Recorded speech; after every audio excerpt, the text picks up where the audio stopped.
당신이 지금 보고 있는 전쟁은 과거 우리가 알고 있던 전쟁이 아니다.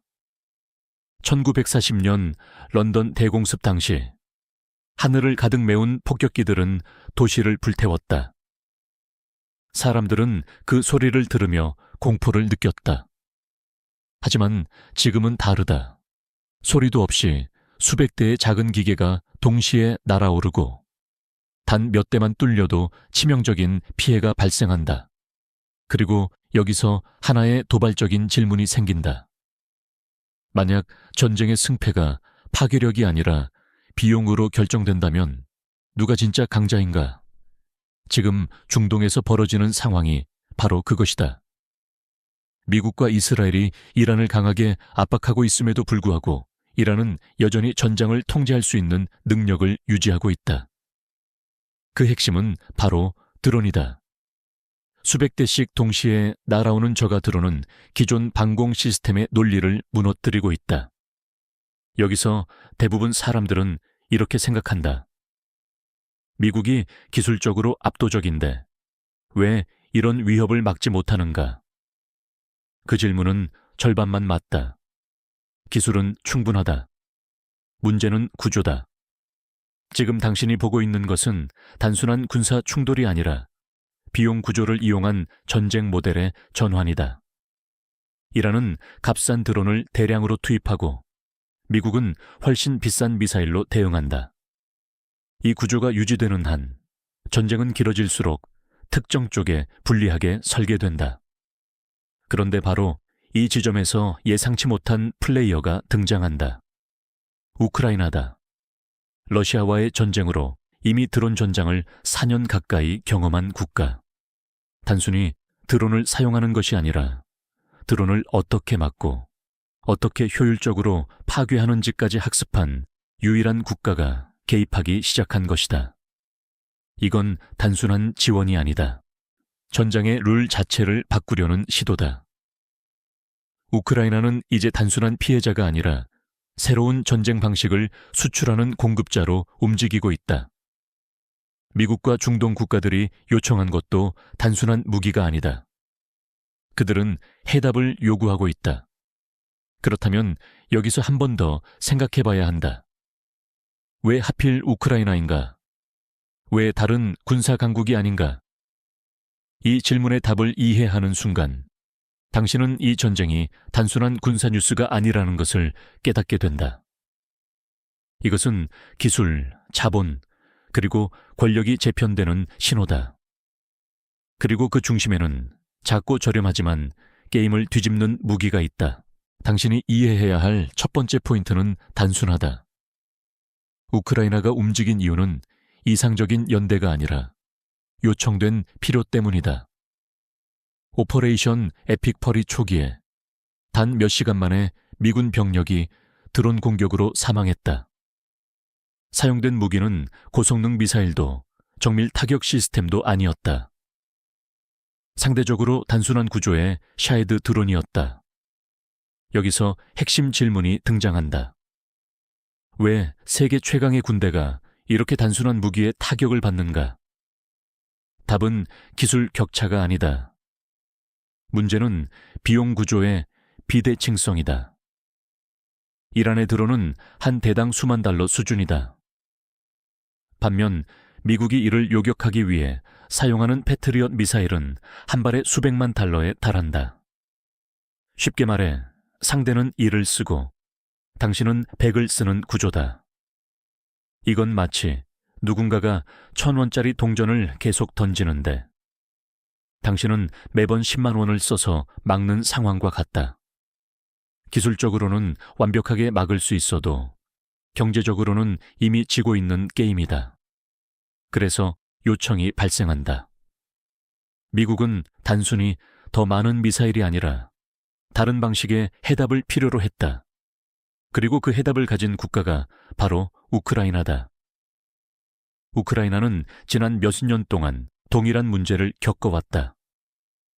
러시아가 이란산 샤헤드 드론을 대량으로 투입했고 우크라이나는 이를 막기 위해 기존 방공 시스템만으로는 한계에 부딪혔다.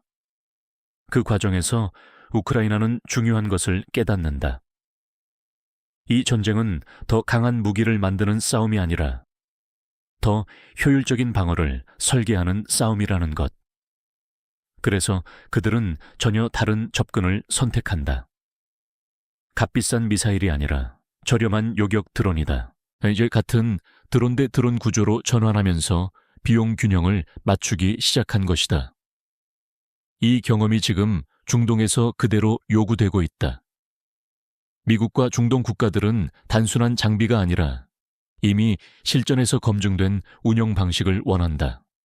그래서 우크라이나는 드론만 보내지 않는다. 전문가까지 함께 보낸다. 실제로 수백 명 규모의 인력이 중동 지역에 배치되고 있다. 여기서 중요한 포인트가 하나 더 있다. 이건 단순한 군사협력이 아니다. 전쟁 경험이 수출 가능한 자산으로 바뀌는 순간이다. 보통 전쟁은 국가를 소모시킨다. 하지만 지금 우크라이나는 반대로 움직인다. 전장에서 축적한 데이터를 기술과 결합해 새로운 가치로 전환하고 있다. 그렇다면 다시 질문으로 돌아가 보자. 왜 우크라이나인가? 답은 간단하다. 지금 이 문제를 가장 최근까지 가장 깊게 경험한 유일한 국가이기 때문이다. 그리고 바로 이 지점에서 이 협력은 단순한 방어 지원을 넘어선다. 이것은 신뢰와 의존이 만들어지는 시작점이다. 한번 의존이 시작되면 그 다음은 무엇일까? 단순한 무기 거래가 아니다. 더 큰 구조가 움직이기 시작한다. 이제 당신은 이 전쟁의 본질을 조금 더 명확하게 볼 수 있다. 문제는 무기의 성능이 아니라 무기의 가격 구조다. 이란이 사용하는 샤헤드 드론은 한 대당 약 2만 달러부터 5만 달러까지 수준이다. 군사장비 기준으로 보면 거의 소모품에 가깝다. 반면 이를 막기 위해 미국이 사용하는 패트리엇 미사일은 한 발에 약 400만 달러다. 여기서 다시 질문이 생긴다. 이 싸움에서 누가 더 오래 버틸 수 있을까? 이라는 단순한 전략을 사용한다. 많이 쏜다. 싸게 쏜다. 계속 쏜다. 이건 정밀 타격이 아니라 소모를 유도하는 전술이다. 예를 들어보자. 이란이 드론 5대를 발사한다. 총 비용은 최대 25만 달러다. 이를 모두 막기 위해 미국이 5발의 미사일을 사용하면 비용은 2천만 달러에 달한다. 결과는 무엇인가? 단 하나도 맞지 않았더라도 이미 손해 구조는 완성된다. 이것이 바로 비용 역전이다. 기술적으로는 미국이 압도한다. 하지만 경제적으로는 이란이 유리한 구조를 만든다. 마치 상대가 값싼 화살을 무한히 쏘는데 당신은 매번 금으로 만든 방패를 던져 막는 상황과 같다. 이 전략이 위험한 이유는 단순하다. 전쟁을 길게 만들수록 강한 쪽이 약해진다. 실제로 초기 작전에서 미국은 단 3일 만에 800발 이상의 패트리엇 미사일을 사용한 것으로 알려져 있다. 단순 계산으로도 수십억 달러가 소모된다. 여기서 중요한 포인트가 등장한다. 이건 단순한 비용 문제가 아니다. 패트리엇 미사일은 무한히 생산되지 않는다. 생산 속도, 재고, 공급망, 올 제한되어 있다. 즉, 돈뿐 아니라 시간과 인프라까지 소모되는 구조다. 야, 이제 판이 보이기 시작한다. 이란은 마치는 것보다 소모시키는 것에 집중하고 있다. 그렇다면 한 가지 더 생각해 볼 수 있다. 만약 이 구조가 그대로 유지된다면 누가 먼저 한계에 도달할까? 이 질문이 바로 미국이 우크라이나에 도움을 요청한 진짜 이유다. 기존 방식으로는 이 게임을 이길 수 없다. 더 많은 미사일을 생산한다고 해결되지 않는다. 오히려 비용과 시간의 부담만 커진다. 그래서 필요한 것은 단 하나다. 같은 레벨에서 싸울 수 있는 무기. 고가 미사일이 아니라 저가 드론에 맞서는 저가 솔루션. 비용 구조를 다시 균형으로 되돌릴 수 있는 방식. 그리고 바로 그 해답이 다음 섹션에서 등장한다. 전장을 뒤집는 $1,000짜리 무기다. 이제 게임의 룰을 바꾸는 해답이 등장한다. 이름은 단순하다. 스팅. 하지만 이 작은 드론이 가진 의미는 전혀 단순하지 않다. $1,000 수준의 비용으로 수백만 달러짜리 문제를 해결하는 구조. 여기서 질문이 생긴다. 어떻게 이렇게 작은 무기가 전장을 뒤집을 수 있을까? 핵심은 접근 방식이다. 기존 방공 시스템은 멀리서 요격한다. 강력한 미사일로 목표를 파괴한다. 반면 스팅은 완전히 다르다. 이 드론은 직접 쫓아가서 충돌하거나 아주 작은 폭발로 목표를 무력화한다. 쉽게 말해 대포 대신 정밀하게 날아가는 작은 돌을 사용하는 방식이다. 스팅은 FPV 1인칭 시점 기반으로 조종된다. 운영자는 VR 고글을 통해 실시간으로 목표를 추적한다. 동시에 AI 기반 유도 시스템이 결합되어 목표 드론이 방향을 바꿔도 끝까지 따라붙는다. 이건 단순한 원격 조종이 아니다. 인간의 판단 플러스 기계의 반응 속도가 결합된 하이브리드 시스템이다. 성능도 인상적이다. 이 드론은 시속 약 300km 이상으로 비행할 수 있으며 단거리 작전에 최적화되어 있다. 무엇보다 중요한 것은 명중률이다. 실제 전장에서 80%부터 90%까지 수준의 요격 성공률을 기록하고 있다. 여기서 중요한 포인트가 하나 있다. 스팅은 강한 무기가 아니다. 오히려 정반대다. 필요 최소한의 힘만 사용하는 무기다. 탑재된 폭발물은 약 500g 수준에 불과하다. 하지만 굳이 더 클 필요가 없다. 이미 상대 드론 자체가 폭발물을 싣고 있기 때문이다. 충돌과 동시에 그 에너지를 역이용하면 된다. 이건 마치 무거운 망치 대신 이 정확한 위치를 치는 작은 망치로 더 큰 효과를 내는 것과 같다. 그리고 이 지점에서 게임이 완전히 바뀐다. 이란의 드론이 5대 날아온다. 기존 방식이라면 수천만 달러가 소모된다.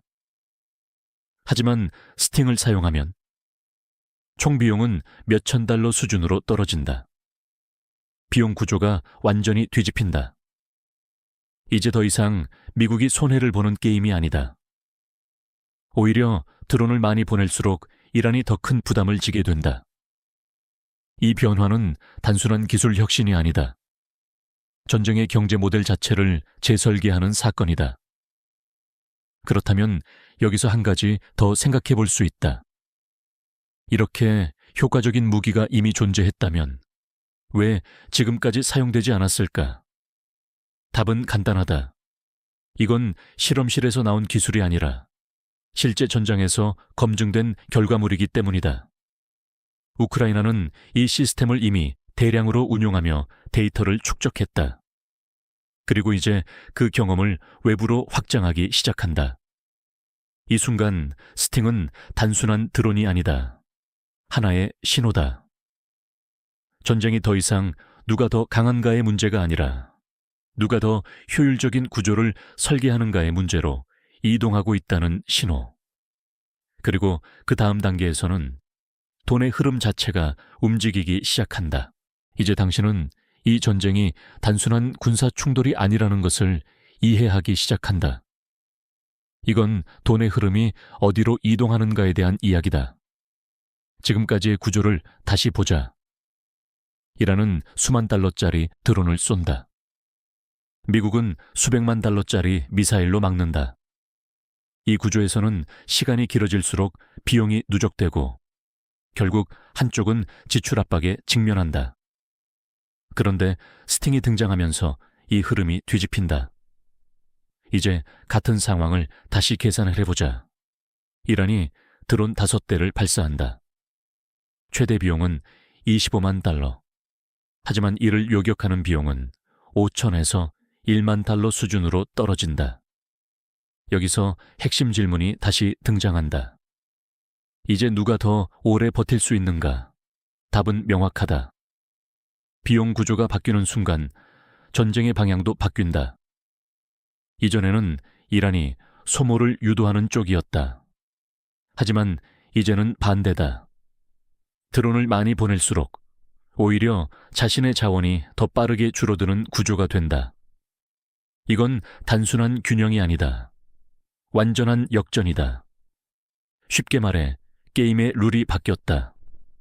상대가 공격할수록 손해를 보는 구조. 이런 구조는 금융시장에서도 자주 등장한다. 특정 전략이 한동안 통하다가 어느 순간 비용과 수익의 관계가 뒤집히면서 완전히 무력화되는 순간이다. 지금 전장에서 동일한 일이 벌어지고 있다. 그리고 이 변화는 단순히 한 번의 전투로 끝나지 않는다. 지속 가능성, sustainability의 문제를 해결한다. 기존 방식은 너무 비쌌다. 아무리 강한 국가라도 수십억 달러를 계속 소모하는 구조는 유지할 수 없다. 하지만 저가 요격 시스템은 다르다. 대량 생산이 가능하고 빠르게 보충할 수 있다. 여기서 또 하나의 중요한 포인트가 나온다. 이건 단순한 비용 절감이 아니다. 생산 구조 자체가 바뀐다. 우크라이나는 이미 수십만 대 규모의 드론 생산 능력을 확보했다. 연간 수십만에서 수십만 대 이상까지 확대 가능한 구조다. 이는 전통적인 미사일 생산과는 완전히 다른 속도와 스케일이다. 이제 전쟁은 공장에서 결정된다. 누가 더 빨리, 더 많이, 더 싸게 만들 수 있는가? 그렇다면 한 가지 더 생각해 볼 수 있다. 이 변화가 단순히 전장에만 영향을 줄까? 아니다. 이건 방위 산업 전체에 영향을 준다. 기존의 고가무기 중심 구조는 점점 압박을 받게 된다. 대신 저가, 대량, 소프트웨어 기반 무기가 새로운 표준으로 자리 잡는다. 그리고 바로 이 지점에서 새로운 시장이 열린다. 우크라이나는 단순히 비용을 줄이는 데서 멈추지 않는다. 이 구조를 비즈니스로 전환하기 시작한다. 하루 1000대 공급, 단가 $2000. 이 숫자는 단순한 군사 수치가 아니다. 연간 수억 달러 규모의 새로운 수익 흐름이다. 전쟁이 산업이 되고 산업이 다시 전쟁을 강화하는 구조. 그리고 그 중심에서 한 국가가 새로운 역할을 차지하려 한다. 이건 더 이상 방어가 아니다. 시장 진입이다. 이제 스케일을 한 단계 더 키워보자. 이건 더 이상 무기 하나의 문제가 아니다. 하나의 기술이 어떻게 생태계로 확장되는가에 대한 이야기다. 처음에는 단순했다. 드론을 막기 위해 드론을 만든다. 하지만 그 다음 단계에서 변화가 시작된다. 미국은 단순히 장비를 받는 것이 아니라 운영 방식을 학습한다. 중동 국가들은 단순한 구매자가 아니라 새로운 방어 체계의 일부가 된다. 그리고 우크라이나는 단순한 공급자가 아니라 노하우를 가진 플랫폼으로 이동한다. 여기서 질문이 생긴다. 언제 기술은 제품을 넘어 시스템이 되는가? 답은 간단하다. 여러 국가가 동시에 의존하기 시작할 때다. 지금 그 일이 벌어지고 있다. 우크라이나는 드론만 보내지 않는다. 수백 명의 전문가를 함께 파견한다. 카타르, 사우디, UAE 등 다양한 지역에서 실제 운영 교육이 진행되고 있다. 이건 마치 소프트웨어를 파는 것이 아니라 운영체제, OS를 설치하는 것과 같다. 한 번 시스템이 깔리면 그 위에서 돌아가는 모든 것은 자연스럽게 연결된다. 유지보수, 업그레이드, 추가 구매, 올 이어진다. 이 지점에서 중요한 변화가 발생한다. 전쟁 기술이 지속적인 관계 구조로 변한다. 과거에는 무기를 한 번 팔고 끝났다. 지금은 다르다. 업데이트가 필요하다. 데이터가 필요하다. 새로운 위협에 맞춰 계속 진화해야 한다. 즉, 이건 단발성 거래가 아니라 반복적인 수익과 영향력을 만드는 구조다. 그리고 이 구조는 빠르게 확장된다. 중동 국가들은 서로 연결되어 있다. 하나의 국가가 새로운 방어 시스템을 도입하면 주변 국가들도 따라 움직인다. 안보는 상대적이기 때문이다. 이건 네트워크 효과다. 한 국가의 선택이 다른 국가의 선택을 유도하고 결국 하나의 표준이 형성된다. 그렇다면 다시 생각해보자. 만약 이 표준이 우크라이나 중심으로 만들어진다면 이건 단순한 기술 수출이 아니다. 영향력의 수출이다. 우크라이나는 전장에서 배운 경험을 기반으로 새로운 방위 생태계의 중심에 서기 시작한다. 그리고 이 변화는 미국에도 영향을 준다. 미국은 여전히 가장 강력한 군사력을 가진 국가다. 하지만 이제는 모든 문제를 자체적으로 해결하지 않는다. 외부의 효율적인 솔루션을 받아들이기 시작한다. 이건 매우 중요한 신호다. 글로벌 군사 구조가 단일 중심에서 다중 협력 구조로 이동하고 있다는 의미다. 그리고 이런 변화는 항상 새로운 기회를 만든다. 누가 기술을 제공하는가? 누가 데이터를 축적하는가? 누가 표준을 정의하는가?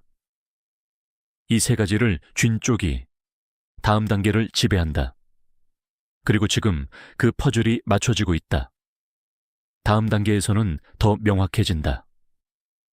이 기술이 단순한 생태계를 넘어서 권력과 협상의 도구로 변하기 시작한다. 이제 당신은 이 흐름의 핵심에 도달한다. 이건 기술도 비용도 아니다. 권력이다. 우크라이나는 지금 무기를 파는 것이 아니다. 협상력을 만들고 있다. 여기서 중요한 질문이 등장한다. 언제 무기는 단순한 도구에서 지렛대, 리버리즘으로 변하는가? 답은 간단하다. 상대가 그것 없이 불안해지는 순간이다. 지금 미국과 중동 국가들은 그 상태에 가까워지고 있다. 드론 위협은 완전히 사라지지 않았다. 95% 감소했다 해도 남은 5%는 여전히 치명적이다.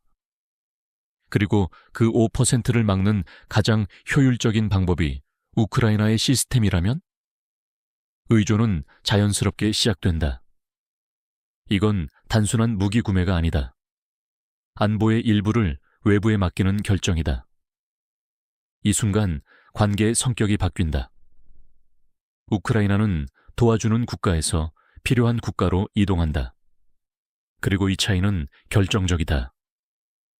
젤렌스키는 이미 신호를 보냈다. 드론과 기술, 그리고 전문가를 제공할 준비가 되어 있다. 대신 무엇을 원하는가?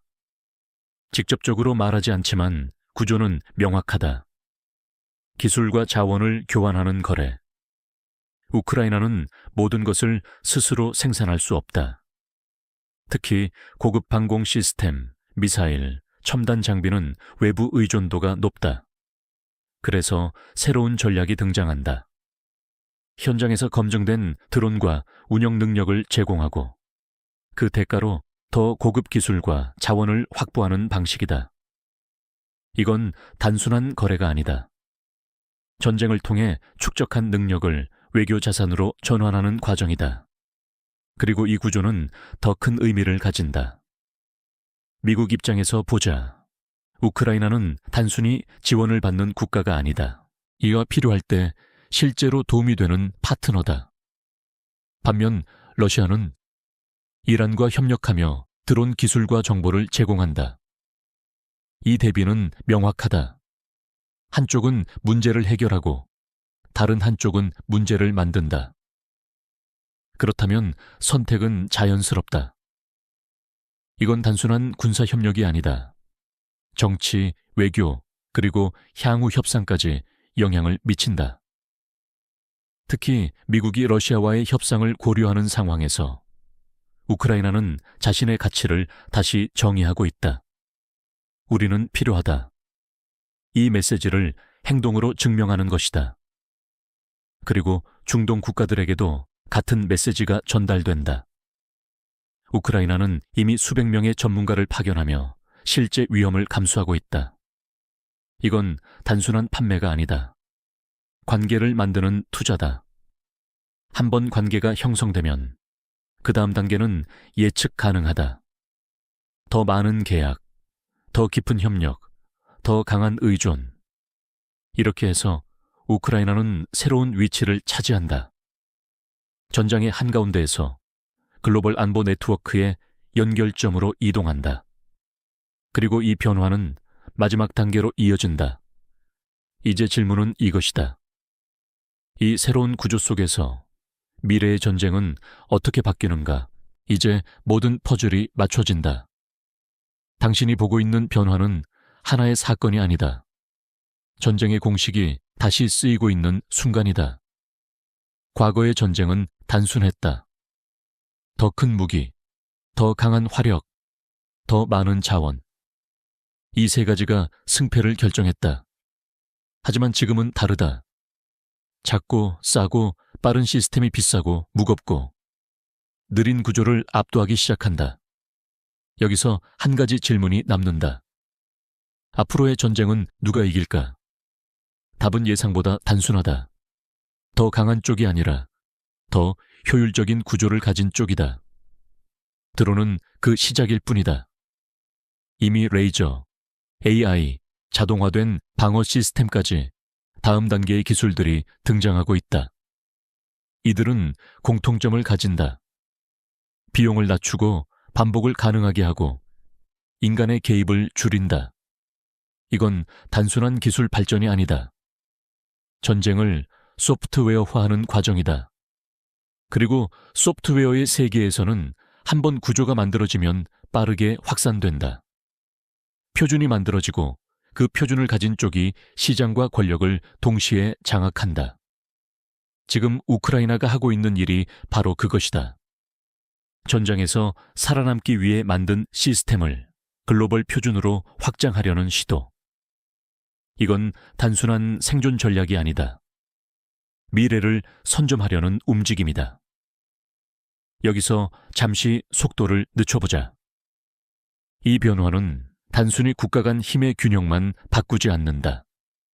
산업을 바꾸고 자본의 흐름을 바꾸고 결국 당신의 위치까지 바꾼다. 방위 산업은 재편된다. 고가무기 중심 기업들은 압박을 받고 저가 대량 생산 플러스 소프트웨어 결합 구조가 새로운 기준이 된다. 투자의 관점에서 보면 이건 하나의 신호다. 어디에 돈이 몰릴 것인가? 어떤 기술이 표준이 될 것인가? 그리고 더 중요한 질문이 남는다. 이 변화가 계속된다면 당신은 어디에 서게 되는가? 단순히 뉴스를 소비하는 위치인가? 아니면 구조를 이해하고 움직이는 위치인가?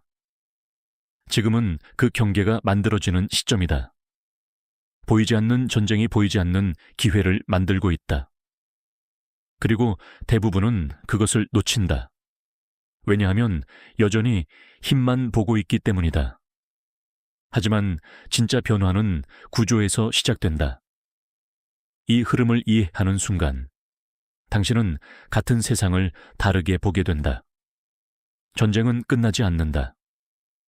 하지만 전쟁의 방식은 이미 바뀌었다. 그리고 마지막으로 이 질문을 남긴다.